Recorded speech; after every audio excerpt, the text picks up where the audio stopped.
Oi, minha gente, meu povo, chegamos! Estamos aqui com o Política de Quinta no ar, hein? Olha o seguinte, vocês pediram, vocês responderam a enquete lá no nosso Insta e a gente trouxe. Vocês queriam um político aqui e a gente começou com um supersônico. Então você segura aí que você já vai ouvir essa entrevista que a gente vai fazer aqui com ele. Nós, aqui do Política de Quinta, queremos agradecer aos nossos telespectadores do canal, a você aí do Instagram que segue a gente, que está sempre junto com a gente. Agradecer você que é aqui da Rádio Life, nossos ouvintes da Rádio Life, que cede esse espaço para a gente fazer o Política de Quinta. Somos muito gratos, muito obrigado pela sua companhia. E olha só, eu estou aqui com uma pessoa que está se sentindo em casa, viu? Porque ele é daqui, é da área, é radialista e olha só o currículo desse homem. Ele já foi 2 vezes o vereador mais votado de Campinas. Eu era ainda criança quando isso aconteceu, mas eu lembro, hein?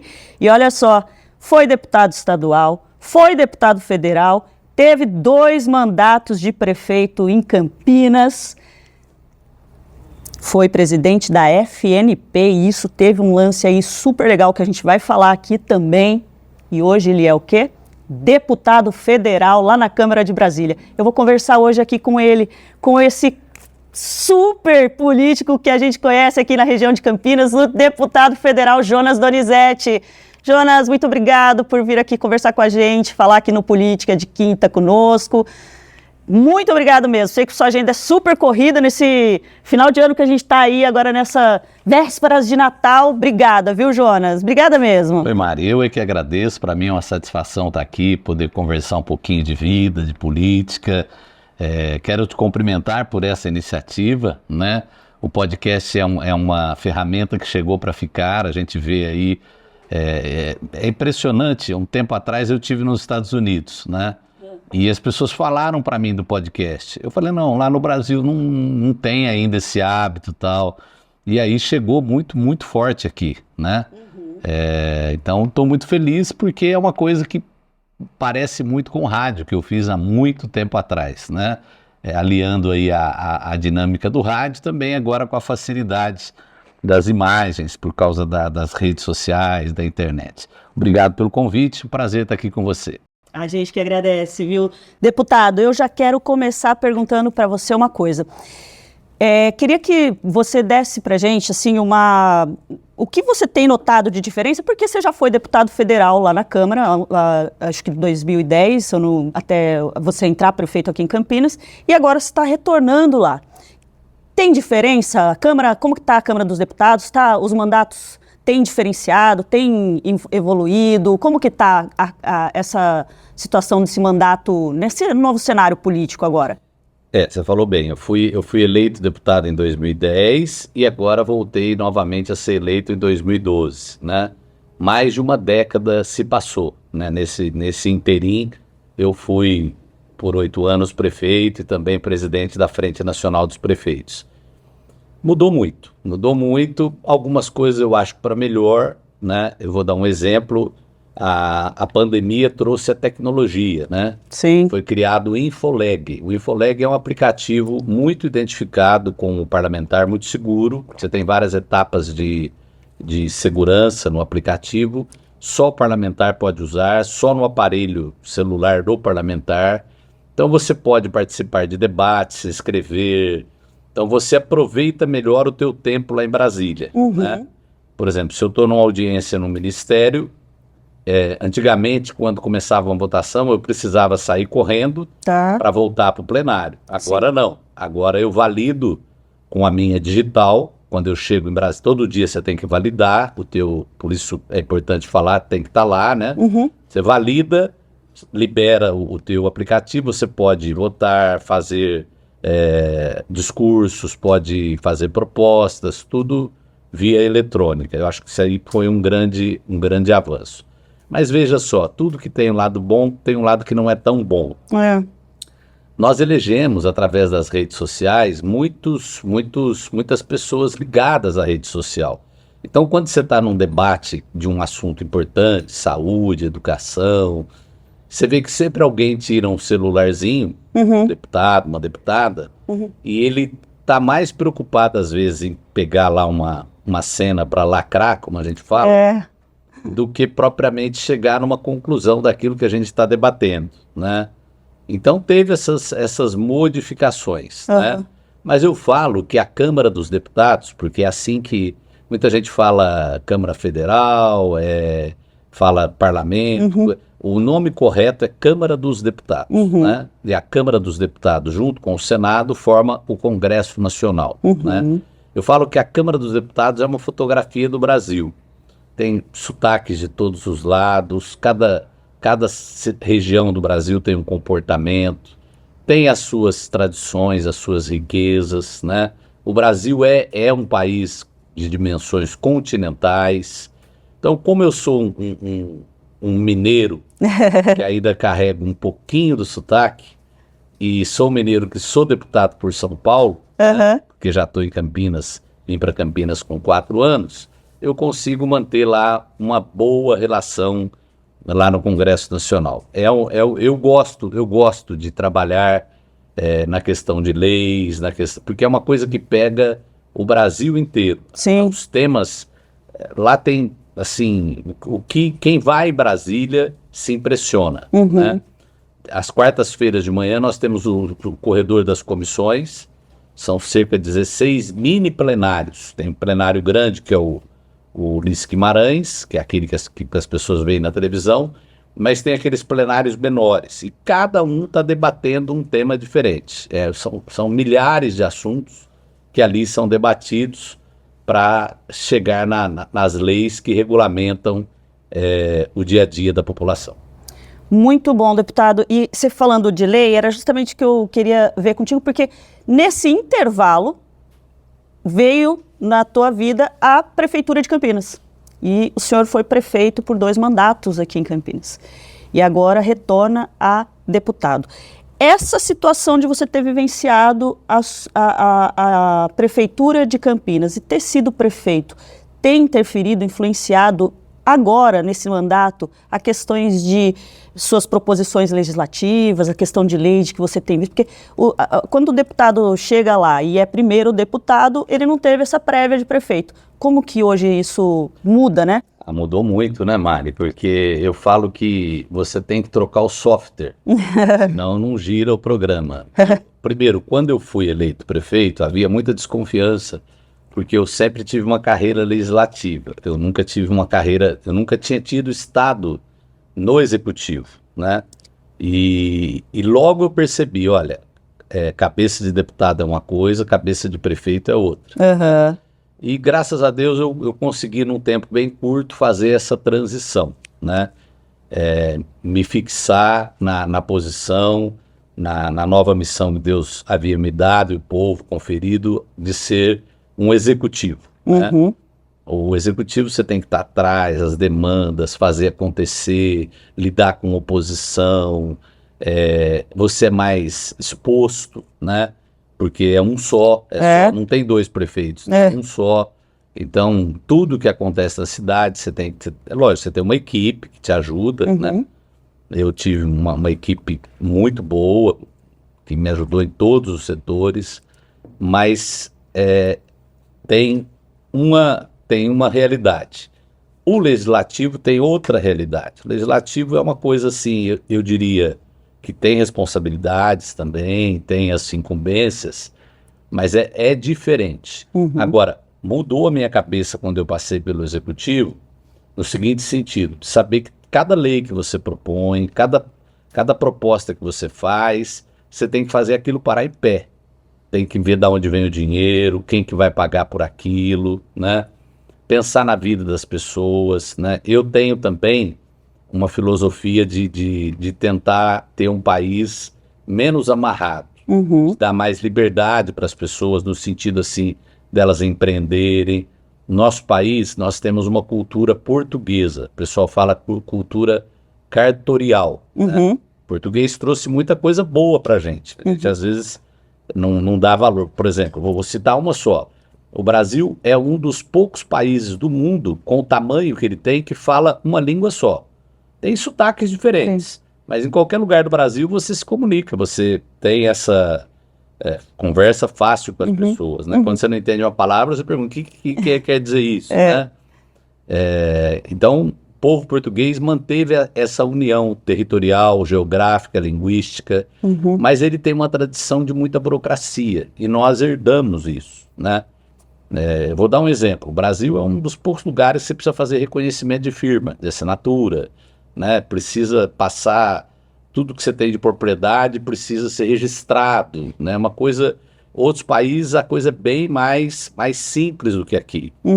Então eu, com essa experiência de prefeito, eu voltei a ser deputado, eu voltei com as minhas convicções, mas com uma coisa que eu tive, assim, eu vou dizer assim, eu tive uma percepção que você ter a ideia é muito bonito, mas às vezes colocar em prática é outra coisa, né? Pois é. Deputado, você falou referente a leis e a questão de verba, de recurso, e eu sei que a gente acompanha sempre o senhor nas redes sociais, a gente vê todas as questões de projetos e a gente vê que você é um deputado dos mais atuantes dentro da Câmara dos Deputados. Como que você prioriza ali esses seus projetos de leis? Qual que vem na sua cabeça em primeiro momento para priorizar, para você levar a Câmara para debater, para virar lei e trazer a lei para a gente? Ô Mari, é assim, o projeto de lei ele chega de várias formas. Às vezes chega de uma conversa, né, que você tem com um cidadão, que a pessoa fala, olha, está acontecendo tal coisa, você podia fazer uma lei assim para resolver isso. Então, é uma ideia, né? Mas o que eu fiz? Lá em Brasília, eu montei um gabinete que cada um tem uma função. E eu trouxe uma jovem para trabalhar comigo, né? Que ela é do Supremo Tribunal Federal, então é uma pessoa muito, muito boa, assim, em questões legais, né? E tem uma coisa muito interessante. Eu peguei situações que estão lá na justiça, que teve alguma decisão, e que o próprio juiz fala assim, olha, seria bom fazer uma lei para normatizar isso. Aí eu pego e faço uma lei para tentar resolver um problema da população, né? Eu vou dar um exemplo aqui. Recentemente, ela me trouxe uma situação assim, você tem uma indenização trabalhista, né? E por alguma coisa que aconteceu, desvirtuou lá de relação, você recebe essa indenização. Existe já julgados que falam que você não precisa pagar imposto de renda sobre isso, mas ainda tem juiz que entende diferente. Então, é bom uma lei para normatizar. Olha, o que você receber de indenização, seja ela trabalhista ou de outro formato, você não precisa pagar imposto de renda sobre aquilo, né? Então, eu fiz uma lei nesse sentido. É um exemplo, né? Outro exemplo, uma pessoa chegou para mim e falou assim, Jonas, eu faço diálise e às vezes quando chega Natal, fim de ano, eu quero visitar meus pais, mas eu não posso, porque a pessoa que faz diálise, o rim dela, o nosso rim funciona, né? Filtra o nosso sangue e você vai no banheiro, faz um xixi normal, qualquer lugar tem um banheiro e tal. Mas a diálise não, a diálise a pessoa tem que ficar numa máquina 3 vezes por semana, 4 horas cada vez. Como é que uma pessoa dessa vai viajar? Ela vai e depois volta para fazer... Não. Então votamos recentemente a urgência de um projeto de lei que fala assim, você pode viajar, você pega um laudo da tua clínica, vê a clínica mais perto que você tem da onde está indo, e aquela clínica pode fazer hemodiálise enquanto você estiver viajando, né? Então são coisas assim que no dia a dia parece, para quem tem uma saúde perfeita, não diz nada. Mas nós temos milhares de pessoas que fazem diálise, né? Que no meu entendimento é um dos tratamentos assim mais complicados, né? Porque você tem que ficar... Isso aí eu falo que serve às vezes para a gente dar valor na saúde da gente também, né? Porque não é nada fácil você ficar 3 vezes por semana, 4 horas lá numa máquina, para aquela máquina fazer aquilo que o seu rim já não faz mais, né? Então, eu acho que as matérias que eu apresentei, realmente você falou, eu fui, na última lista que saiu, eu fui o deputado que mais apresentou projetos de lei, não sei como é que está agora, porque são muitos, né? Mas certamente eu estou entre aqueles que mais apresentaram proposituras, né? Eu gosto, Mário, eu gosto de... É uma frase nas escrituras que fala que tudo que chegares à tua mão para fazer, faça o melhor que pode. Não fala que é coisa importante, fala tudo, né? Você vê uma mãe que às vezes cria um filho com dificuldade e faz daquela pessoa, homem ou mulher, alguém de bem, de valores, de caráter, ela cumpriu uma missão, né?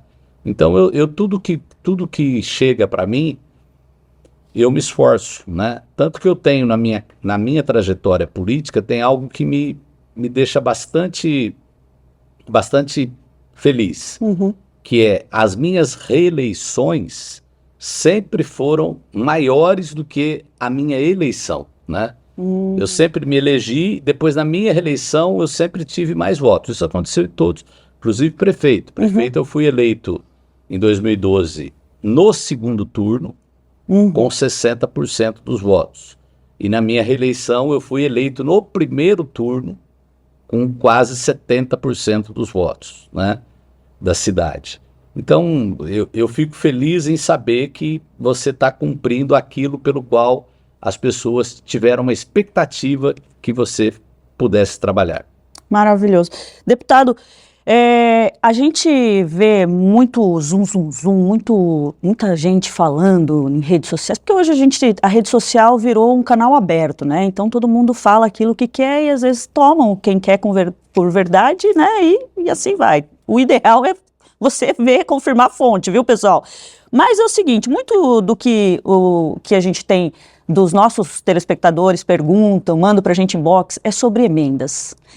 Emendas é uma coisa que está nas mãos ali do deputado federal, do deputado estadual, tem dentro do executivo também, mas a gente vê muito essas emendas que são recursos que saem para municípios e que vêm dos deputados.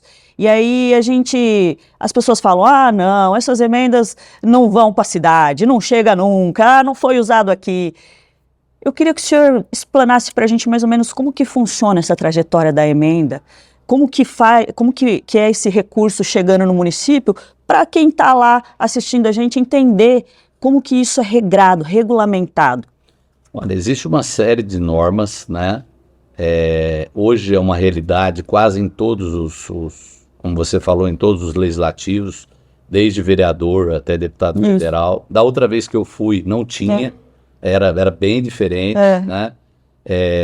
E o que as pessoas não sabem? O governo, né? A pessoa fala governo, a pessoa lembra do presidente, do governador, do prefeito, mas as leis orgânicas, né? E a Constituição fala que o governo é composto por executivo e por legislativo.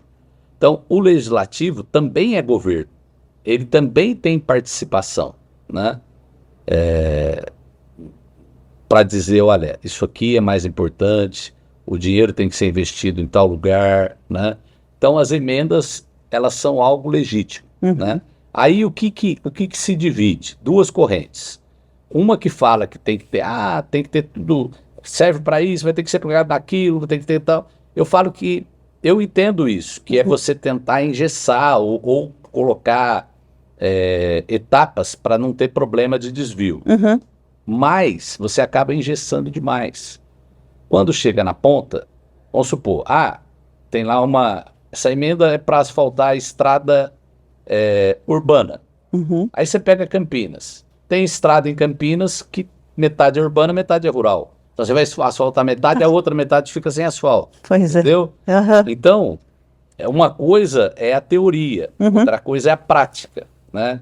Eu asfaltei alguns bairros em Campinas que as pessoas que tinha lá assim, a calçada tem que ter no mínimo 3 metros. É algo bacana, porque para as pessoas andarem e tal. Só que tinha bairro que se eu fosse seguir essa lei, eu ia entrar dentro da sala, dentro do quarto, dentro da cozinha da pessoa, porque não tinha O bairro já foi formado com meio metro de calçada, com 1 metro Sim. de calçada, entendeu? Aham. Então eu falo que eu defendo a flexibilização das coisas para se encaixar na realidade, Aham. entendeu? Aham. Você enviar a emenda, falar, olha, essa emenda vai ser para asfalto, essa emenda vai ser para abastecimento de água, essa emenda vai ser para construção de centro de saúde. E aí, a parte local lá, o prefeito, ele vai escolher o terreno, ele vai ver aonde vai fazer. Eu acho que fica uma coisa que as coisas acontecem mais fáceis, né? Porque quando a gente fala de Brasil, a gente tem uma cidade como Campinas, que tem condição de ter engenheiro, pessoas para fazerem medição, mas tem também aquela cidade que o prefeito está lá, às vezes era alguém lá, um comerciante querido, virou prefeito, mas não tem uma equipe técnica, não tem nem quem oriente, né? Uhum. É por isso que eu defendo também que os órgãos federais tenham assessoria técnica para esses lugares, né? Para as coisas acontecerem. Eu ainda acho que a gente precisa encontrar um modelo para ser mais rápido as coisas, né? Quando as pessoas, às vezes, alguma obra fala, o prefeito está muito devagar, e eu falo, eu concordo com a senhora, mas aí eu explico para as pessoas, né? Tem algumas pessoas que administram coisas privadas. E elas falam, vou entrar na política, vou fazer e arrebentar. Aí ela entra e é pior do que o outro que estava. Porque ela percebe que não é assim. igual as coisas privadas, entendeu? Você tem que passar na Câmara de Vereadores, você tem que ver as leis ambientais, é uma série de etapas que precisam ser cumpridas. Uhum. Mas as emendas parlamentares, quando bem usadas, e para isso nós temos os órgãos de controle, né, que não são poucos, para investigar se está tudo certinho, se está sendo a função correta, né? E quando bem usada, melhora e melhora muito a vida da população. É isso. Então, vocês entenderam, é tudo regradinho ali. Deputado, você falou uma coisa agora na tua fala sobre executivo e legislativo, e era justamente onde eu queria entrar contigo, porque a gente sabe que o senhor está como vice-líder do governo federal atual, e eu queria saber qual que é o papel do vice-líder nesse meio para fazer essa interlocução e articulação entre executivo e legislativo. Ô Mari, eu acho que cada um de nós tem uma característica, né? E o principal da vida que eu vejo é você ser sincero, autêntico, né? Quando você é autêntico, as pessoas podem gostar ou não gostar, mas você é autêntico, né? Você é aquilo que você é. Não que a gente não possa melhorar, todos nós temos não só mas o dever de cada dia ser um pouco melhor, né? Qual que é a minha grande característica que eu sempre tive na política, né? Quando eu era vereador, na época tinha um irmão meu que era vereador junto comigo. Ele era mais estourado que eu, né? Brigava, coisa, tal, usava... Ele chama Tadeu Marcos, muita gente conhece. E teve vários mandatos de vereador. E as pessoas falavam para mim, falavam, Jonas, você tem que xingar, você tem que ser bravo, você tem que... Senão você não vai para frente na política. E eu falo, poxa, gente, mas eu tenho uma outra característica. E eu fui para frente. Pois é. Fui muito, acho que Deus, fui muito. Foi bem, viu, Jonas? Tem ido bem. E agora, por que eu estou falando isso? Agora a gente está vendo a mesma coisa. Né? As pessoas falam, ou você é de direita e xinga e defende, ou é de esquerda e também xinga e tal, e isso. Aí eu li uma matéria essa semana de um grande sociólogo que ele fala o seguinte, olha, pelos extremos a gente nunca vai chegar a lugar nenhum, né? Porque você tem que ter um acordo. Então eu lá na Câmara, eu converso com o Boulos, converso com o Ricardo Salles, converso com o filho do Bolsonaro, converso com o Ivan Valente, são pessoas de ideologias totalmente diferentes, né? Que a pessoa tem o direito de votar sim, votar não, mas o que não tem o direito é de travar as coisas, entendeu? Então eu sinto que muitas vezes as coisas ficam travadas, né? Recentemente nós tivemos lá, vamos travar a votação por causa do STF. Mas meu Deus, eu falo, turma, tudo bem, vocês podem estar descontentes, mas a gente vai parar o país, parar de votar aqui, lei, por causa de uma coisa atrapalhar a vida das pessoas, né? Porque tem leis lá que se você não vota, não libera recurso, né? Saúde tem os programas de média, alta complexidade, tem que estar sempre direcionando esses recursos para as cidades e tal. Então, Mari, eu acho que o que Deus me abençoou? Um certo discernimento, né? Isso está sendo valorizado nesse momento? Tem minhas dúvidas, né? Eu acho que é como você falou, as redes sociais aí, para você ter uma certa audiência ou engajamento, como é a palavra agora, você tem que ter oposições mais extremas. Mas eu acho que vai acontecer igual foi no passado. Eu acho que vai chegar uma hora que as pessoas vão falar, opa, peraí, a gente tem que ter alguém aqui que equilibra as coisas, né? Para as coisas acontecerem, né? Então eu continuo com essa convicção, né? E, mais uma vez, repetindo aquilo que eu... E aí, eu dou exemplos. Vamos aqui falar de duas figuras. O Bolsonaro. Você pode gostar ou não gostar dele, mas ele é um cara autêntico. Né? Ele passa. O Lula, você pode gostar ou não gostar dele, mas os dois têm características, são cabeças diferentes, ideias diferentes, mas se você for ver, eles têm coisas... Até nos debates, se a gente pegar os debates de televisão, você percebe que um jeito meio parecido, né? E nessa simplicidade, o povo acaba se identificando, ou com um ou com o outro, né? Outro dia eu tentei explicar isso, né? Eu usei a figura da Dilma, né? Comparando um pouco com o Bolsonaro, né? E teve um senhor que encontrou eu no shopping, eu não podia ter feito aquilo, mas ele não compreendeu o que eu estava comparando. Para mim, a Dilma, ela foi eleita, ela nunca tinha ocupado nenhum cargo foi eleita, ela não tinha o preparo político, podia ter o preparo técnico, porque uma coisa é o preparo técnico, outra coisa é o preparo político. O Bolsonaro, mesma coisa. Ele foi eleito, ele vinha de mandatos de deputado, essas coisas. Aí chegou no executivo, que era outra coisa, né? Tanto que ele falava, o Centrão. Aí depois de 2 anos, ele teve que sentar e fazer um acordo com o Centrão, né? Como o Lula está tendo que fazer agora, entendeu? E aí, não é o que você quer, o que você deixa de querer. O presidente, o prefeito se relaciona com quem o povo elegeu, né? Quem não elegeu não vai votar lá no Congresso, não tem voto, né? Então você tem que se relacionar com quem tem lá a condição de voto para aprovar as medidas que são necessárias ou que o governo julga necessário. Deputado, o senhor recentemente foi a figura mais pertinente aqui na região, e acho que dentro da região administrativa de Campinas toda, referente à reforma tributária. A gente viu inúmeras vezes você fazendo parte aí de toda a situação da reforma tributária. Fala para a gente como que ficou essa reforma no quesito de beneficiar o cenário econômico do nosso país aí.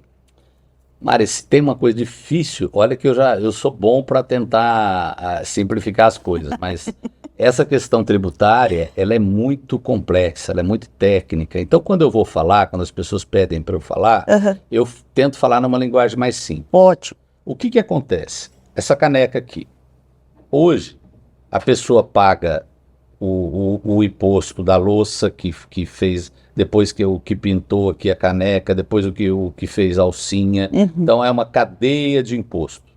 Então quando o produto chega aqui, cada um foi pagando um pouquinho. Agora nós vamos ter o crédito tributário.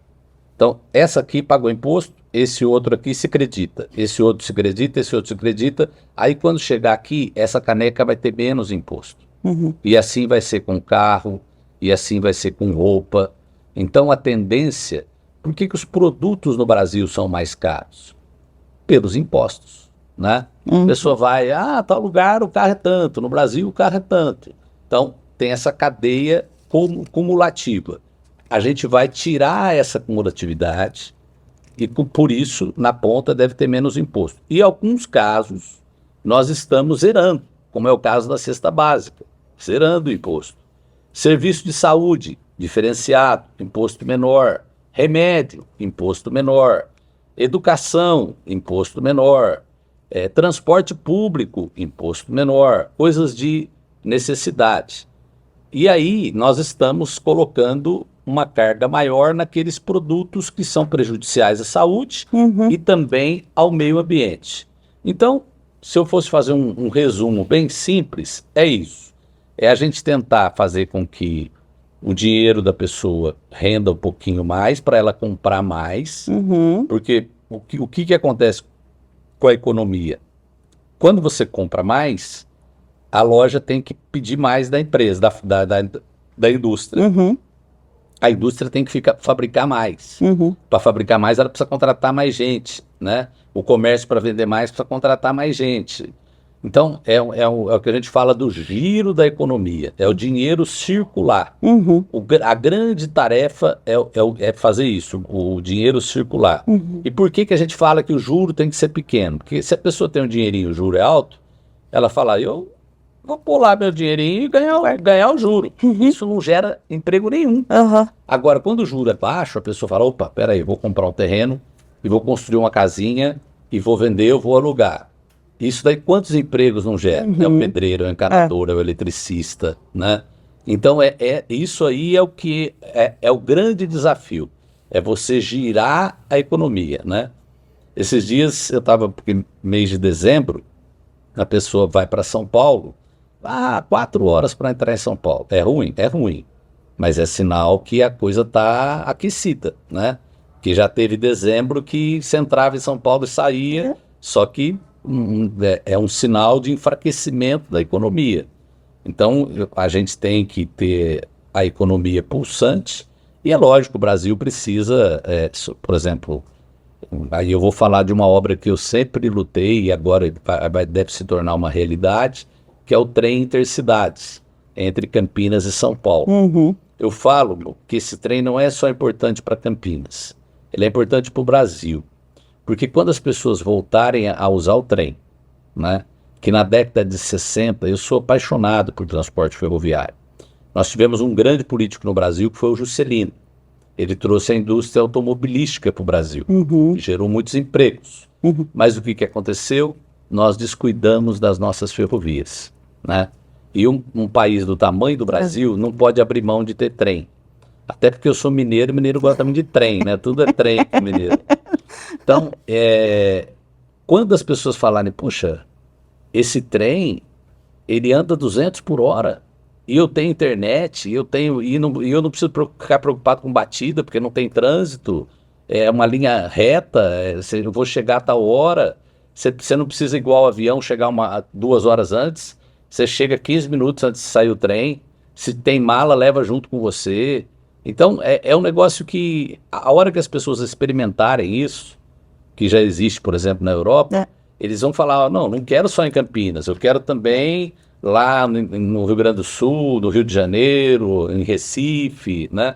Porque elas vão perceber a melhora da qualidade do transporte, né? E aí vale para todas as classes sociais. Porque quando você pode ficar preso no engarrafamento dentro de um Fusquinha ou dentro de uma BMW, você vai ficar preso do mesmo jeito. Você não consegue voar, fala que vai ter carro voador, mas ainda não tem. Então, muitas vezes a pessoa prefere pegar um trem, e esse trem você não tem erro, né? Porque você sabe a hora que você vai chegar, e a chegada dele vai ser na Estação da Luz, em São Paulo, onde tem acesso a toda a rede de metrô. Então, é algo que vai ser muito bom. E eu estou lutando muito para ter um ramal que ligue Viracopos, porque aí sim, Viracopos já está crescendo demais, mas vai crescer mais ainda, porque daí nós vamos ter uma ligação mais rápida com São Paulo. Muito, muito bom. Deputado, eu estive em um evento que o senhor discursou e eu prestei muita atenção em todo o discurso que o senhor fez, e nesse discurso o senhor falou algo sobre a questão da polarização da política que tem acontecido no Brasil, e fez um comparativo, inclusive, com a guerra que estava começando a acontecer em Israel e os palestinos, e aí você disse, olha, lá eles fazem uma guerra porque eles estão brigando por uma parte de terra, ou um ou outro, mas aqui no Brasil a gente começou a se odiar um ou outro mesmo, entre nós a gente passou a se odiar. Eu queria que você desse para a gente aqui uma palhinha sobre essa polarização política que a gente está tendo no Brasil. Como que o senhor acredita aí que pode ser feito um discurso mais construtivo e menos divisivo aí da gente, dos nossos eleitores, para não ficar fomentando mais essa polarização? Mari, veja só, eu falo que tem dois tipos de olhar, aquele que você olha bem de pertinho, que você vê menos, e aquele que você olha mais de cima, que você vê mais, né? Eu gosto de olhar mais de cima. Isso não está acontecendo só com o Brasil, isso está acontecendo com o mundo inteiro, né?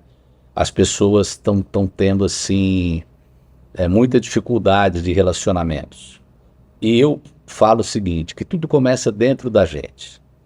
Às vezes, o mundo que a gente está vivendo, ele tem exigido demais das pessoas, né? Antigamente, era outro tipo de exigência. Nós não tínhamos tanta facilidade, as pessoas tinham que trabalhar mais em termos assim por exemplo, eu vou dar um exemplo básico assim, pouca gente tinha água encanada dentro de casa, energia elétrica, né? Então, para você produzir, para cozer os alimentos, você tinha que fazer fogo de madeira, tal, para fogão a lenha, né? Tem muita gente que cresceu nesse período, tal. E as coisas foram ficando mais fáceis, mas as pessoas foram ficando mais frágeis emocionalmente, né? Eu falo que se a gente tivesse que enfrentar coisas que os nossos antepassados enfrentaram, a gente não aguentava. A gente foi se acostumando a uma vida rápida, onde as coisas acontecem rápido. E na vida, você pode ver, quando uma pessoa vai no médico, o médico fala, você tem que repousar uma semana. Uma semana, doutor? Como se uma semana fosse a vida inteira dela, né? E aí começa a nascer as insatisfações pessoais. Aí aquela pessoa projeta os descontentamentos dela nos outros, né? E há uma tendência de você... porque como que se dá a comunicação hoje? Você fala entre iguais. Se você é uma pessoa que gosta de uma determinada coisa, os algoritmos vão mandar sempre tudo aquilo que você gosta. Você nunca vai ver o que você não gosta ou vai ver o outro lado das coisas. E as coisas não têm só um lado, né? Elas têm vários aspectos. Então, quanto mais a pessoa vai ficando com a cabeça mais fechada, mais difícil dela entender o outro, né? Mas eu quero concluir dizendo que eu sou uma pessoa carregada de esperança. Eu acho que a gente ainda vai entender muito dessas coisas, né? Por isso que vamos pegar um assunto que está muito na moda, liberdade de expressão. A pessoa usa isso, liberdade de expressão, liberdade de expressão, liberdade de expressão, liberdade de expressão. Agora, tem uma frase que é antiga que fala, o teu direito vai até onde o do outro começa, né? Você não pode usar uma coisa uma liberdade tua para ferir, para machucar alguém, né? Agora, também... não pode ter mimimi, qualquer coisa. Ai, me ofendeu. Então, eu acho que os dois lados estão errados, entendeu? Aí, realmente, a gente está crescendo num mundo muito chato, assim, o que eu vou falar, como é que eu faço isso, como é que eu me porto desse jeito, tal. Então, eu acho que a gente vai ter que encontrar aí, e com o caminhar das coisas, eu acho que isso vai acontecer, um meio termo dessas convivências, né? Eu estou fazendo muito mais uma análise, vou usar uma palavra que é difícil, que é antropológica, do que política. Porque quem faz a política é o homem e a mulher, né? São as pessoas, né? E as pessoas, para tudo que você vai fazer, você tem que estar bem. Se você não está bem, você não vai fazer alguma coisa muito, muito boa, né? E eu acho que a gente precisa ter essa inspiração. Eu vejo, assim, muitos jovens se interessando, voltando a querer saber como é que funcionam as coisas, né? Eu acho que nós vamos ter uma sociedade que, por causa da tecnologia, ela vai mudar demais, mas demais mesmo, né? O grande desafio do futuro vai ser emprego, né? Que é um emprego que sustenta a vida das pessoas. E tudo isso vai fazer a gente refletir muito sobre novos tipos de comportamento. Deputado, nós falamos aí da sua vida mais na Câmara dos Deputados, mas queria falar um pouco da sua trajetória política futura agora. E aí a gente tem ano que vem, 2024, um ano de eleições municipais, né? Quero saber o que todo mundo tem nos perguntado quando eu falei que o senhor vinha aqui. Vai sair prefeito de Campinas novamente em 2024? Espera um pouquinho, deputado, só um minuto, porque você vai ver essa resposta do Jonas aqui no nosso próximo episódio, que ele vai contar tudo pra gente. Fica ligadinho aí que a gente já volta na próxima semana.